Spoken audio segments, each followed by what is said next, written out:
Well, good evening. It's great to be with you for week 2 of our Q series. Tonight we're going to dive in at a particular issue that it's almost impossible for this issue to come up and people not have strong opinions about it one way or the other. In fact, I was sitting on a plane, it must have been 7 or 8 years ago before I really started researching this issue.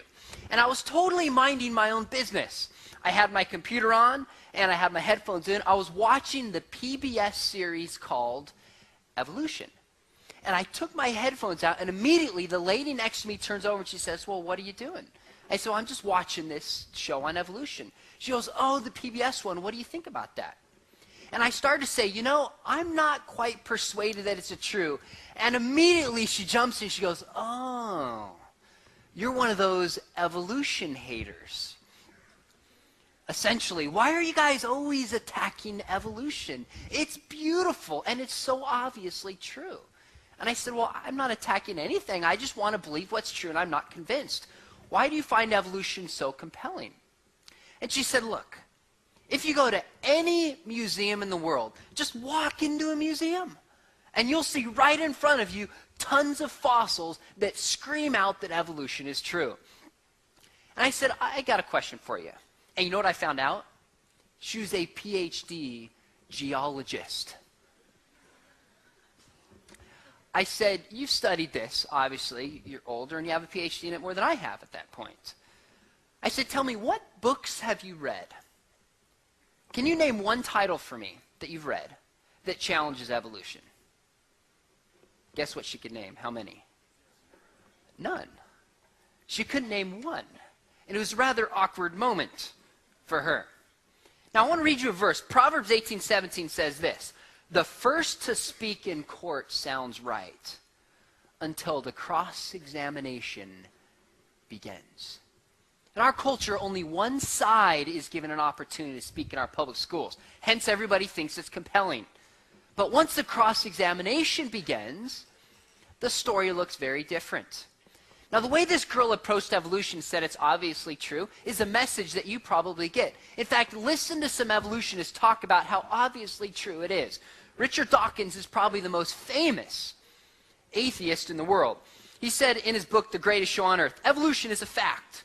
Beyond reasonable doubt, beyond serious doubt, beyond sane, informed, intelligent doubt, beyond doubt, evolution is a fact.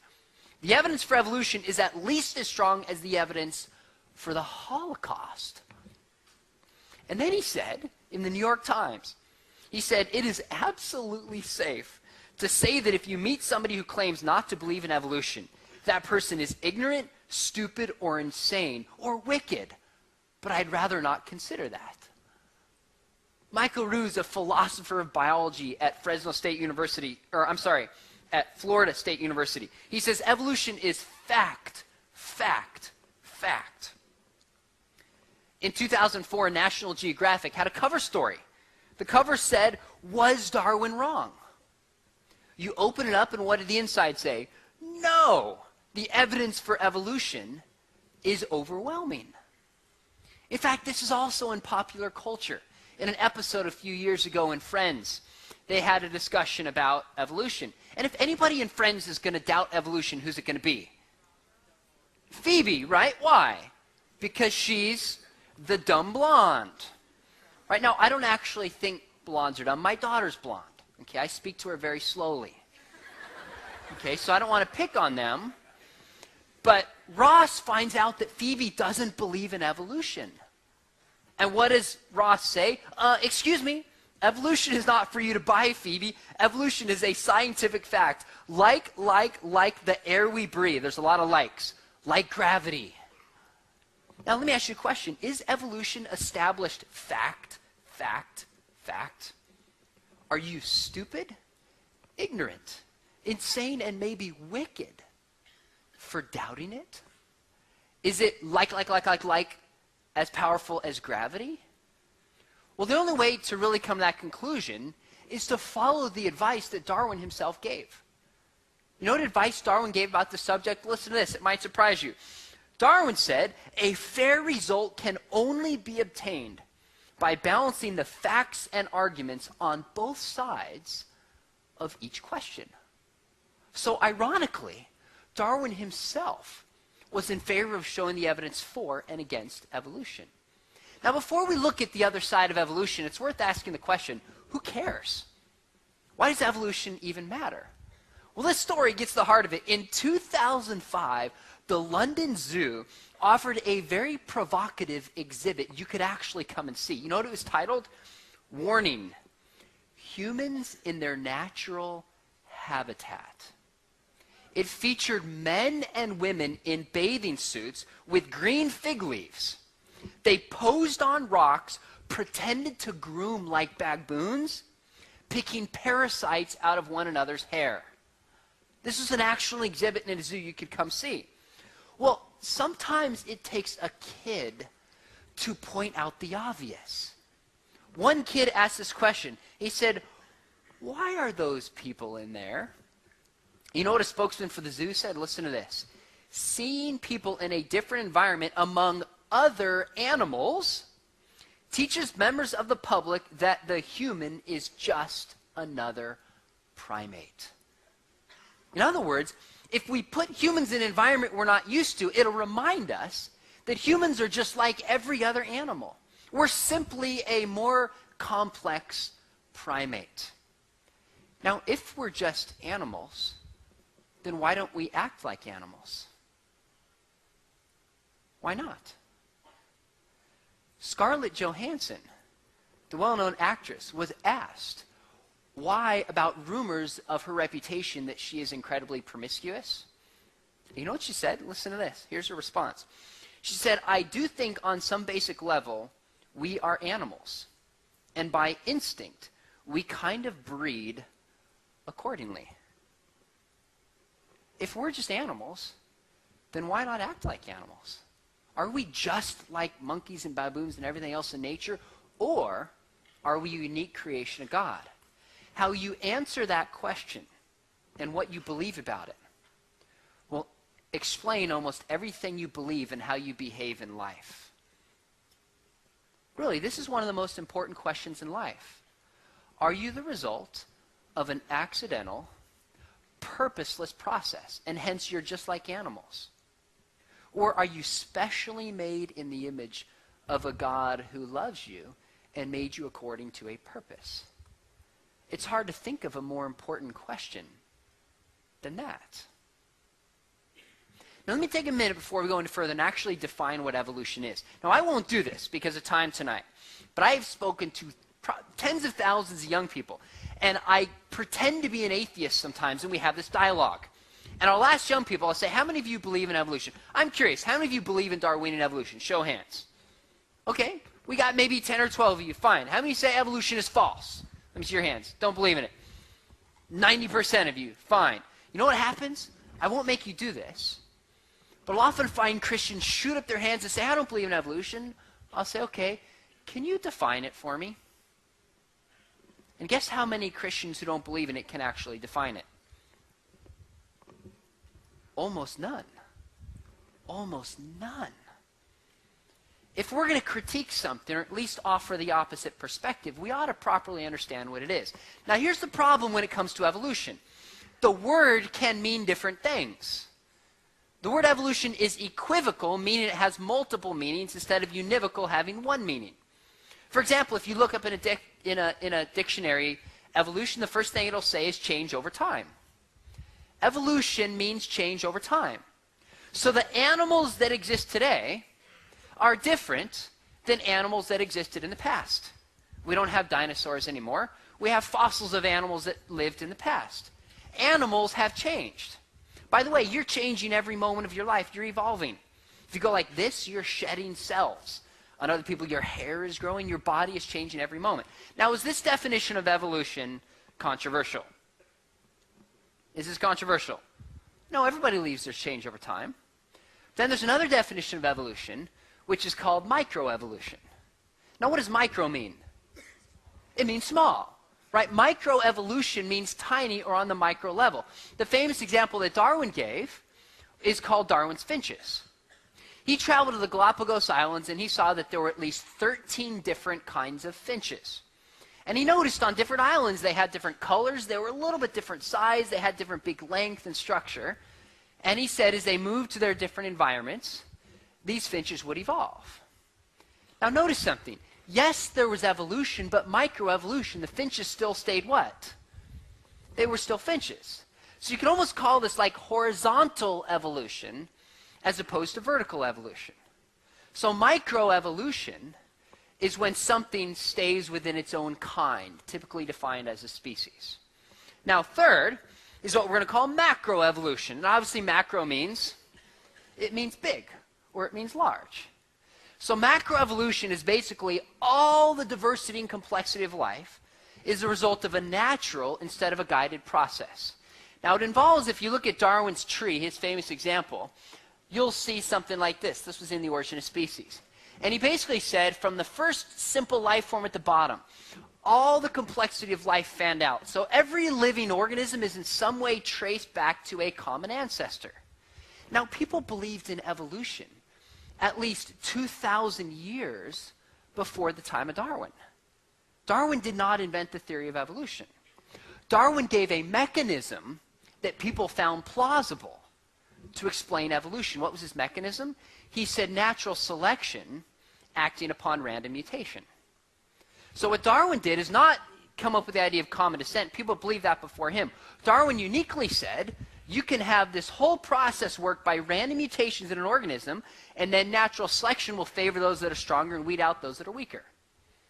That's what Darwin's theory is. In fact, one of my friends said, Darwin's theory is essentially, if you really want to understand it, from the goo to the zoo to you. That's macroevolution. All right, now let me read something to you from Newsweek and see if you can spot the confusion here. There's an article on Newsweek a number of years ago, and a girl wrote back in the comment section where they post letters. Listen to what she said. She said, they say there's no evidence for evolution. Here is some within my lifetime. My older sister was one of the patients saved by the new wonder drug penicillin, which probably couldn't save her now because microbes have evolved to the point that penicillin can't kill them anymore. That's fact, not theory. Evidence that life forms can change over time. Now, what kind of evolution is this? This is microevolution.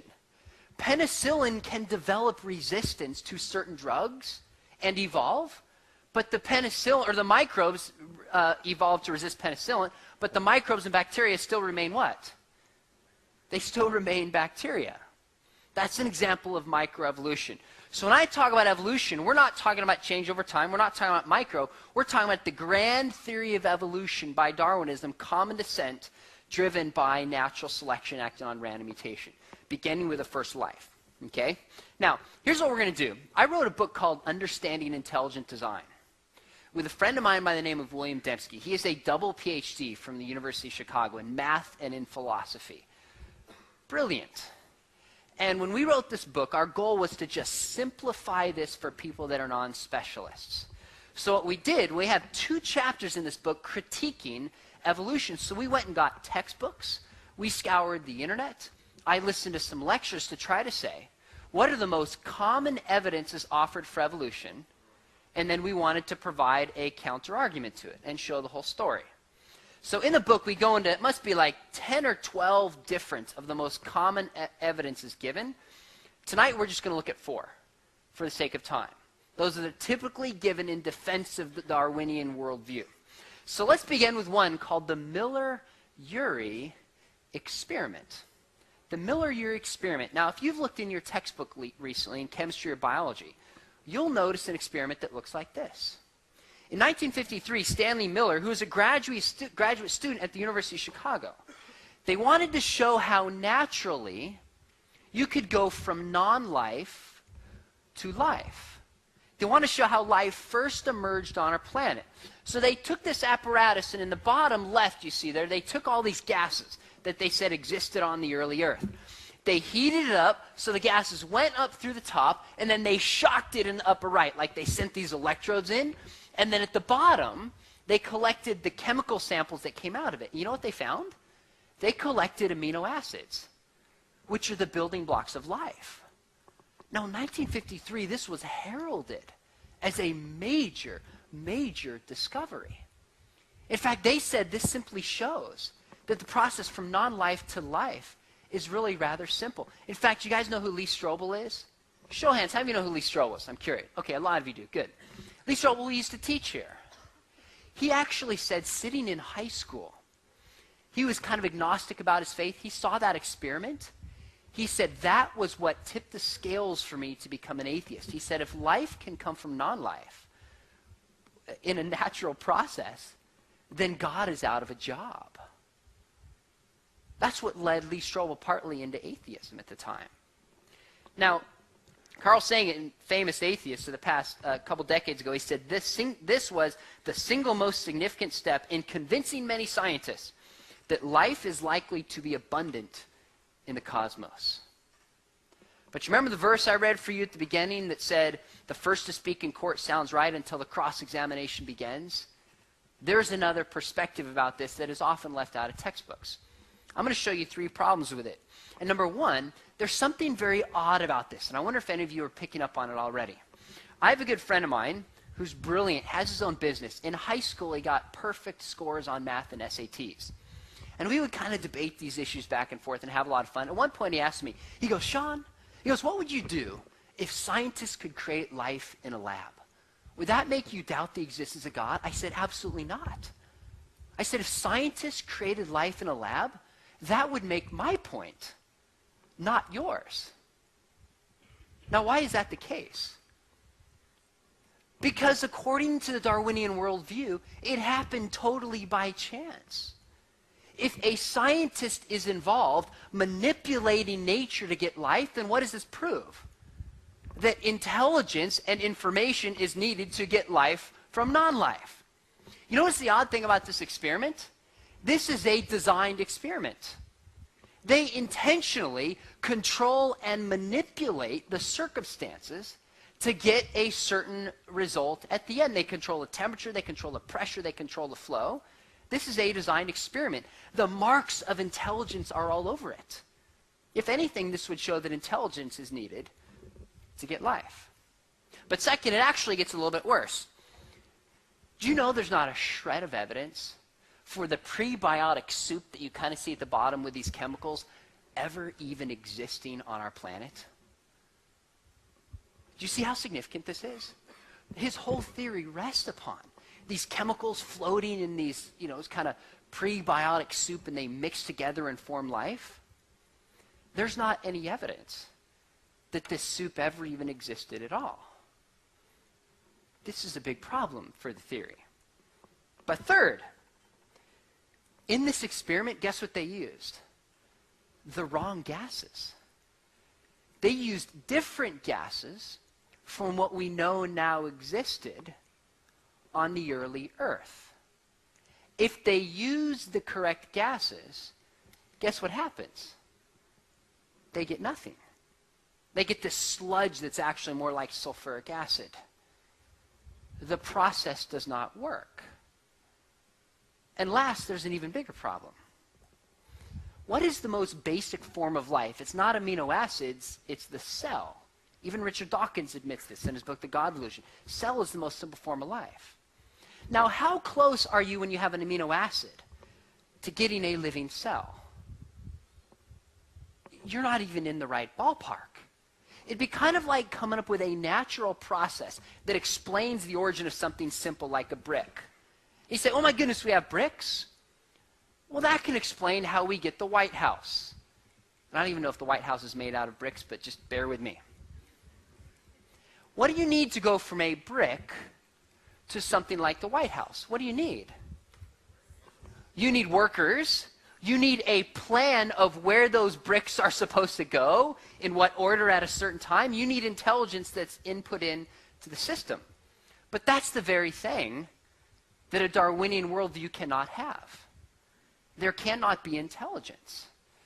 So this process, ironically, many people, including atheists, have started to recognize that this evidence is not as strong as people once thought it was. 40 years after this experiment, Stanley Miller, the one who first did this experiment, look what he said in Scientific American. The problem of the origin of life has turned out to be much more difficult than I and most other people envisioned. In fact, Massimo Pigliucci, a doctorate in genetics at the University of Tennessee, an outspoken atheist, he said, unfortunately, Miller-type experiments have not progressed much further than the original prototype, leaving us with a sour aftertaste from the primordial soup. And that's an atheist. And yet these examples still show up in your textbooks. For example, I went and got some textbooks from the schools that you all go to around here in Southern Orange County. Here's an example of a textbook. I pulled it out with a direct quote. It says in the bottom right below it, this, referring to the Miller experiment, and other experiments suggested how simple compounds found on the early Earth could have combined to form the organic compounds needed for life. Now, do you think they offer any of the other side, the cross-examination? They don't. They give one perspective and state it as if it's good evidence for a naturalistic explanation of the origin of life. It doesn't sound like fact to me. Now let's look at a second one. How about Darwin's tree of life? This is probably one of the most famous images that we have associated with Darwinism. Darwin's tree of life. Now this image right here, I showed you a minute ago. On the very bottom, this is the tree of all of life on the history of the planet of Earth. On the bottom would be one simple common ancestor all of us share. And then as it moves through time, you have millions upon millions of these links tying organisms together. So as you move up the chain, you get more complexity and you get more diversity. But all of us are related back to a simple organism at the beginning. Now, Darwin said this in The Origin of Species. He said, and notice what he said about fossils. Why then is not every geological formation and every stratum full of such intermediate links? Geology assuredly does not reveal any such finely graduated organic chain, and this perhaps is the most obvious and gravest objection which can be urged against my theory. In other words, you know what Darwin knew? During the day of Darwin, he knew that the fossils did not fit his theory. He was aware of that, and he stated it. Now, what did Darwin believe? He believed that as we did more research, the fossils would corroborate his theory. The problem is, the more we found out about the fossils, the more it is at odds with Darwin's theory. Now, let me explain what I mean by this. If you think back to biology, you'll remember how living organisms are classified according to kingdom and phyla and class and genera and species, etc., and order. One of the things is called phyla, which you'll see up here. And all phyla is, simple term, it's referring to the body structure of a kind of animal. So you have kingdom, you have plant, and you have animal. And then within animals, the basic distinction between different kinds is according to body structure. So look at those different organisms that are up there. Think just how fundamentally different their body plan is. Like, look at the arthropods. Look at the crab up there. They have an exoskeleton. How different is that in structure from a worm?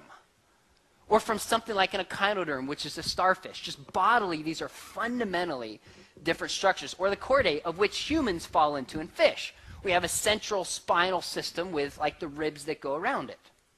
Now, in Darwin's theory, should these show up at the beginning or should these show up at the end of a long period of evolution? Where should they show up? They should show up at the end, because you get the greatest divergence and diversity after an incredible amount of periods of intermediate links. So if you take Darwin's theory and you look at the present up here, what you see is this is the present with the different phyla. As you trace back in time, you should find these common ancestors, going all the way back to one common ancestor that the different organisms share. Now the question is, as a whole, what does the fossil record actually look like? Here's what it looks like. More like that. Now this isn't just slightly at odds with Darwin's theory. This is directly opposed to his view. Notice something. Remember, his was like a web where they're all interconnected. Rather, what we have at the bottom, this period called the Cambrian explosion, what that is, that's a period that's dated roughly, assuming standard old dating, 530 million years ago. What you have is you have simple life forms, simple, simple, simple, simple, and then within a small period of time, geologically speaking, you have all the major phyla, or almost all of them, just show up fully formed overnight without any precursors. It's like they're just placed there in the geological column. Now, this raises a big problem for Darwin's theory. In fact, here's a way to think about it. This might help you out. Think about a football field here as an illustration. On the left side is the origin or the beginning of our planet. And scientists say it's 4.6 billion years old. Fine. They'll say 4.6 billion years old, our Earth just began. And then 3.9 billion years ago, we have the first simple life form show up. And then the Cambrian explosion was about 530 million years ago. Now, before I show you the period in which life begins, on Darwin's theory, what should you have? You should have life begin and then slowly fanning out through time. There shouldn't be any abrupt emergence of complexity. Everything should be, it should have precursors of simpler and simpler and simpler going back throughout the period of life. Now, if you compare the life on a football field with the origin of life on Earth, do you know the window in which all the major phyla show up is compared to a football field 8 inches in length? That means for the vast majority of life, going all the way down to the 12-yard line, so 88 yards in the history of life on our planet, simple, simple, simple, simple, simple as you walk down this football field.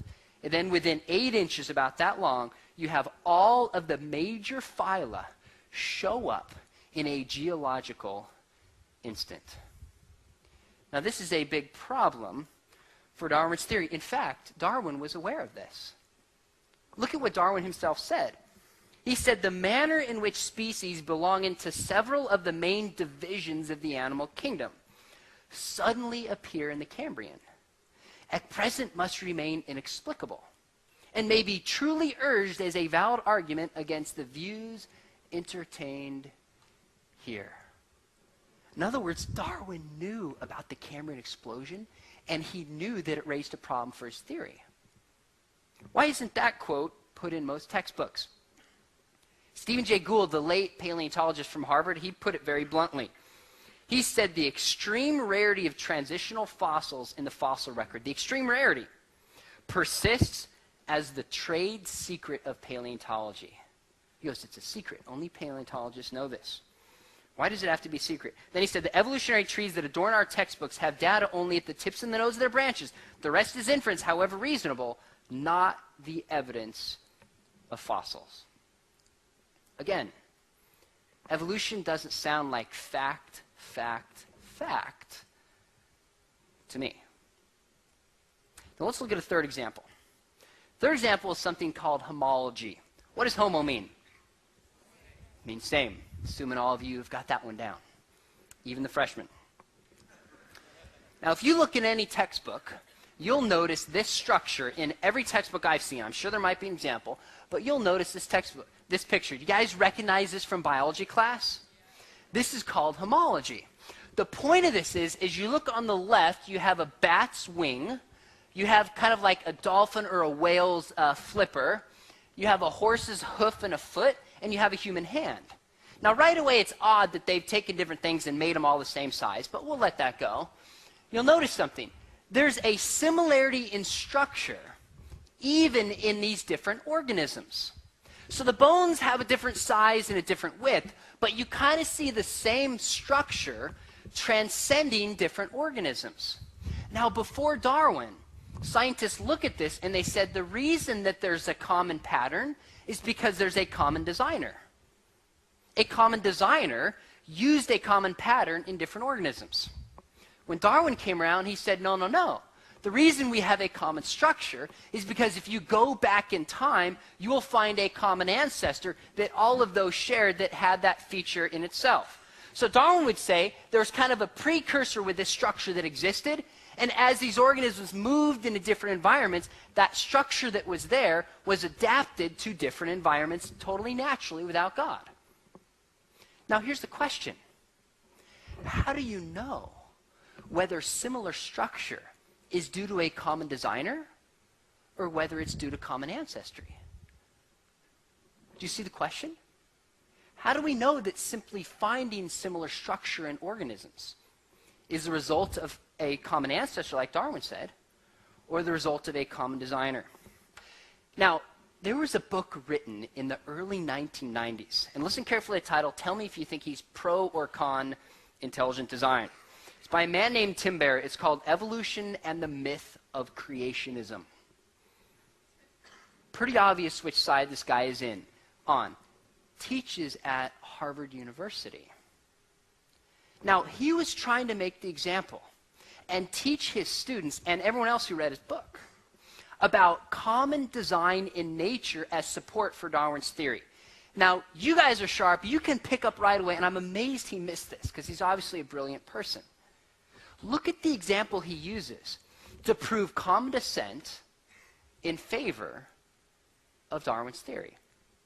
He said this. He said, if you compare a 1953 and a 1954 Corvette side by side, then a 1954 and a 1955 model, and so on, the descent with modification is overwhelmingly obvious. Do you see the irony here?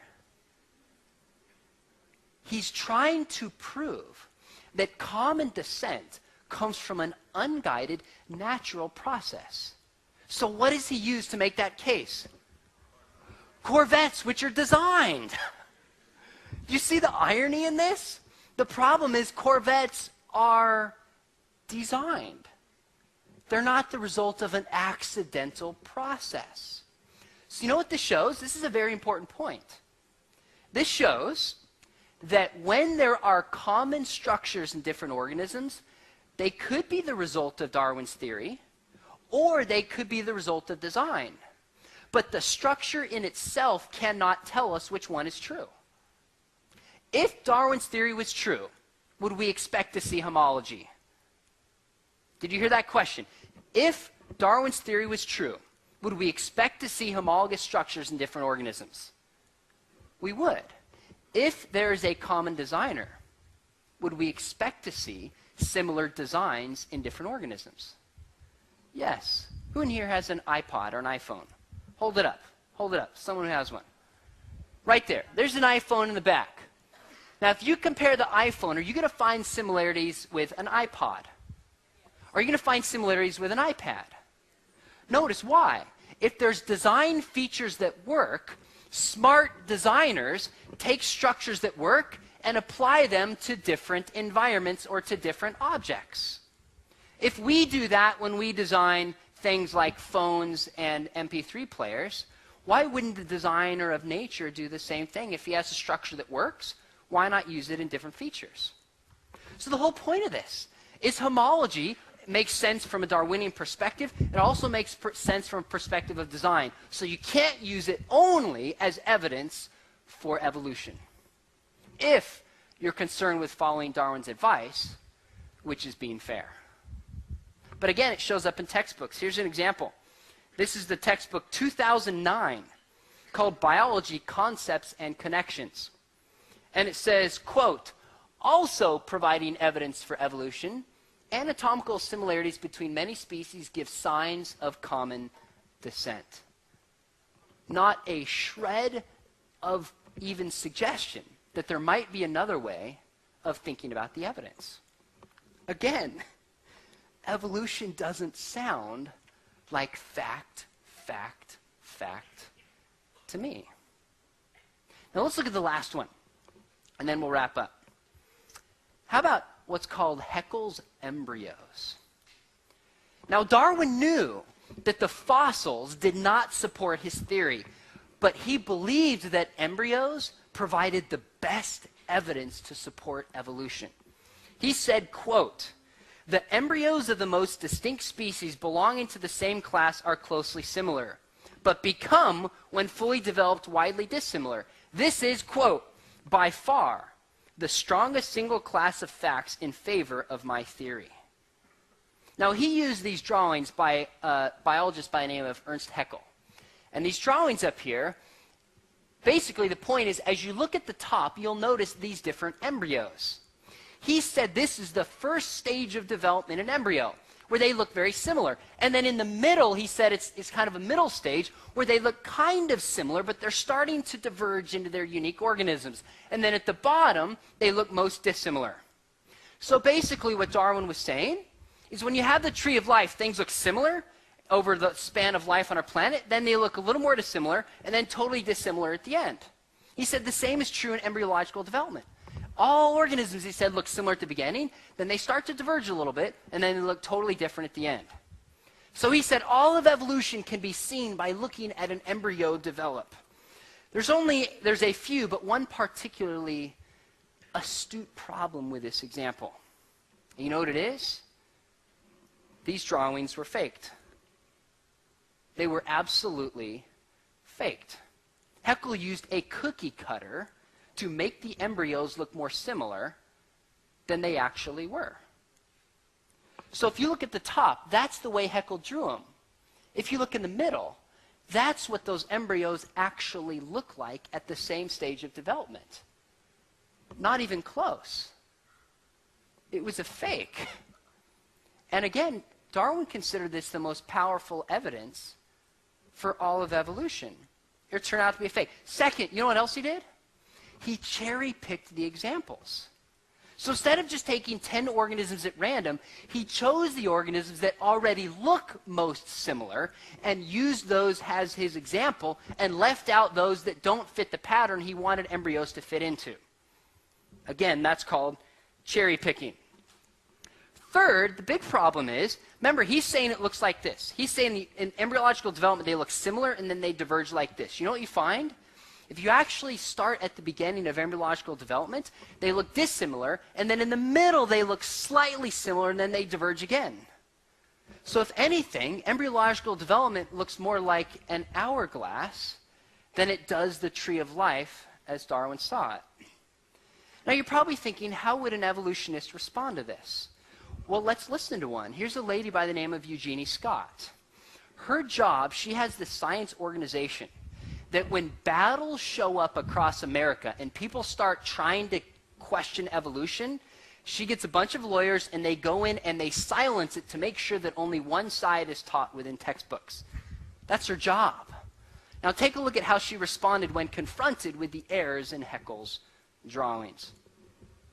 And an understanding of biology in general. It's clear that Haeckel may have fudged his drawings somewhat to look more like his ideal than they actually are. Now, does that actually take away from what we know about the relationship of embryology to evolution? Not a bit. The whole Haeckel's embryo story has been greatly blown out of significance. It is a minor footnote in the history of science. And actually, it's been known for 10 or 15 years that Haeckel's embryos are not to be relied upon. The reason why the diagrams are reproduced is because they're easily available. There's no copyright on them. It's an easy way to illustrate a point. And I would argue that the basic point that's being illustrated by those drawings is still accurate. But if you go back earlier in development, the different classes of vertebrates look even more different. According to Wells, Haeckel, in many modern textbooks, misleads students not just because of fake drawings, but because they leave out the earliest stages of embryonic development. What students are shown as the first stage of embryonic development is actually the mid-stage. And very few textbooks show those earliest stages, and yet that's the whole point. It's the earliest stages that are supposed to be the most similar, and they're not. Some textbooks actually use photographs of embryos, but they pick only that stage and those classes that happen to look most similar. And they omit the earlier stages, and they omit those classes that don't look similar. So that, to me, is picking the evidence very carefully to support the theory, and that's not good science. Wells is a critic. British embryologist Michael Richardson in Science magazine said, "It looks like it's turning out to be one of the most famous fakes in biology." Now, when asked why she still uses them, what did she say? Well, they're easy to get. There's no copyright. It teaches a principle we know is true. Now, if the evidence for evolution is at least as strong as the Holocaust, then why do they need to use evidences that are dishonest and false? If it's so overwhelmingly true, then why don't we just pull from the plethora of evidence? Why use equivocal, and in many ways dishonest examples to teach something that has been known for a long time is not entirely true? Again, when we see both sides of the picture, evolution doesn't sound like fact, fact, fact to me. Here's two textbooks, just so you know I'm not making this up. Here's one from 2008 called Biology by Prentice Hall. And it says, in the earliest stages of development, chickens, turtles, and rats look similar, providing evidence that they shared a common ancestry. Not a shred of evidence, or at least recognition of the other side. Here's one from 2004. And notice those drawings. What drawings are those? Those are actually Haeckel's drawings. They used the faked drawings in 2004 in this biochemistry textbook. They changed the color and they set them up differently, but they used the fake drawings. And they said specifically in this how the embryological evidence points towards evolution being true. So, what do we do about this? What do we do about this? I want to read you something. My co-author on Understand Intelligent Design wrote this, and listen carefully. His name is William Dembski, double PhD. He said, Darwin was like a magician, performing far enough away from his subjects that he could dazzle them, until somebody starts handing out binoculars. Darwin's idea was a good trick while it lasted, but with advances in technology as well as the information in life sciences, the Darwinian magic gig is now up. It's time to lay aside the tricks, the smoke screens and hand-waving, the just-so stories, the stonewalling, the bluster, and the bluffing, and to explain scientifically what people have known all along, namely, why you can't get design without a designer. You can't get design without a designer. Now, tonight, we've looked at 4 examples. You got to realize, we have literally just scratched the surface. There are pages more and many, many more examples in your textbook I can't go into. But I hope you at least get the impression tonight that when somebody says evolution is overwhelming, or it's obviously true, or it's obviously fact, in the back of your mind, you'll think of that proverb which says, somebody's case sounds really solid until the cross-examination begins. So what should we do? If somebody says the evidence for evolution is overwhelming, it's fact, fact, fact, and you're insane, stupid, wicked, or ignorant for doubting it, should you A, tell them about Haeckel's embryos? B, tell them about the Cambrian explosion? C, tell them about the Miller-Urey experiment? Or D, laugh? Or E, all of the above except D, because even those who do not believe in Darwinian evolution are still made in the image of a God who loves them and knows the number of hairs on their head. Even though they deny that they are the purposeful creation of a God who cares about them, that God still does care about them. And that God still gives them the life that they breathe every moment. You know why evolution matters? It's actually found in Ephesians 2, verse 10. Listen to what Paul says. Ephesians 2:10, Paul says, for we are his workmanship, created in Christ Jesus for good works, which God prepared in advance for us to do. If you go back to the original language that Paul wrote Ephesians in, you know what it means that we're God's workmanship? It's the Greek word for poem. It actually means that you are a poem from God. Now, I've written 2 poems for my wife, and they're really good. Crazy skills. Now, why did I spend time writing a poem for my wife? 2, because I love her and I care about her, and I want to express something to her that matters. You know what Paul is saying? He's saying you're not an accident. God didn't just create you willy-nilly, but every single one of you, I don't care about your race, how tall you are, how smart you are, if you have a physical defect, if you have an ailment. You are a poem of the author of the universe who yearns to be in a loving relationship with you.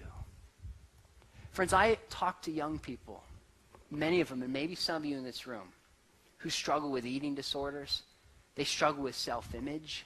They struggle with feeling like they're worthless, and they put on a smile just so everybody else thinks they're fine.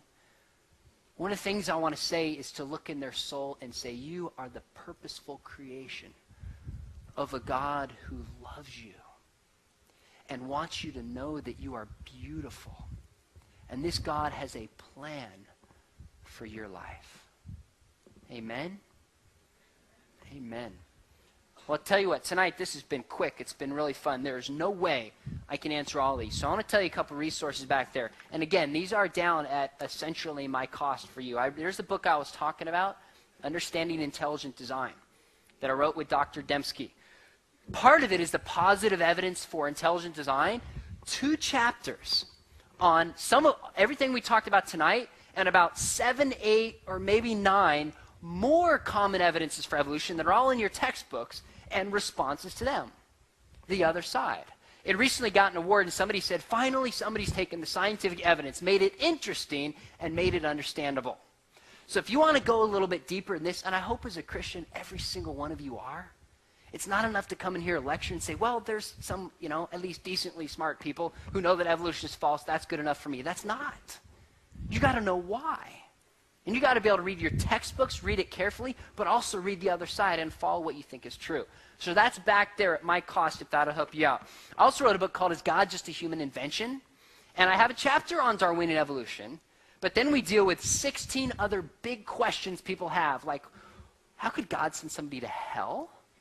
Why does God allow such pain and suffering? Why in the Old Testament does God just say, wipe out these whole people? What is going on? So we wrote this in particular for young people to help them think through these issues and be able to explain why they believe what they believe. Last, and a bunch of you have asked me about this, they're running out. We have a handful left. I wrote this, well, I didn't write the Bible, but I wrote commentary with the Bible. Don't want to confuse you on that one. A study, the Apologetic Study Bible for students. And it's just, the response we've got, I just got an email last week. Somebody said, in Iraq, a soldier was reading it and got encouraged in his faith, which just made the whole thing worth it for me. But I'll just read randomly a couple questions for you. Does the Bible endorse slavery? Does the Bible endorse slavery? How do you know you have the right books in the Bible? You ever thought about that? How do you know we got the right books? Do UFOs exist? Does the Bible contain errors? What do Mormons believe? That's a pretty important question. All right, is God male? What about Satan? Was Jonah really swallowed by a fish? Same-sex marriage, what's the big deal? Is it okay to have an abortion if you're the product of rape or incest? Friends, these are questions. We put this together, about 5 or 6 of my, actually I take it back, about 40 of us. We got together and I said, what are the questions that young people are wrestling with? And we want a resource to help them out. They're back there at my cost, between $15 and $25, depending on which one you get. So this is all to help you out, all right? I'm going to sneak to the back. I would love to answer questions, whether you agree or disagree with me. I'd love to have a conversation with you and know what you think. Next week, we're going to talk about the question, how do we know that Jesus is actually God? How do we know Jesus is God? This is a bold claim. And I think there's compelling reason to believe that Jesus was God in human flesh who walked on the earth, died, rose from the grave, and still exists today. Bring a friend next week. It's going to be a lot of fun. God bless.